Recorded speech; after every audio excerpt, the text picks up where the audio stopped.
আসসালামু আলাইকুম গাইস। দুপুরে রান্না নিয়ে চলে আসলাম। আজকে আমি সবজি রান্না করেছি।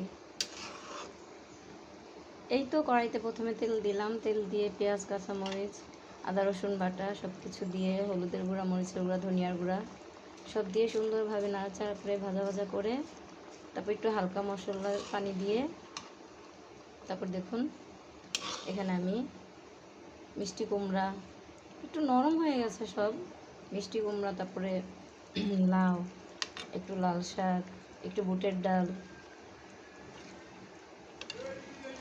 সব কিছু দিয়ে সবজি রান্না করেছি। একটু ছোট ছোট করে মুরগি মাংস কেটে দিয়েছি।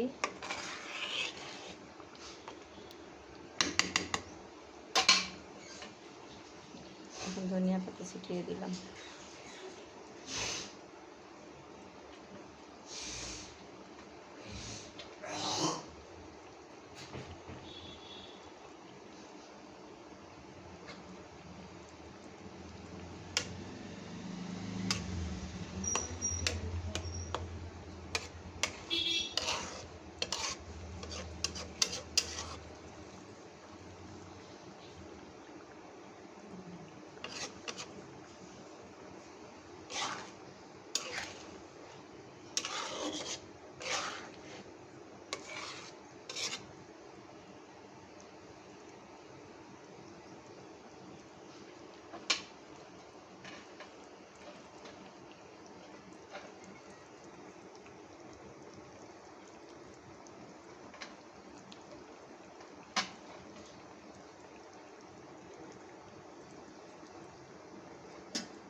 হয়ে গেল আমার সবজি রান্না করা।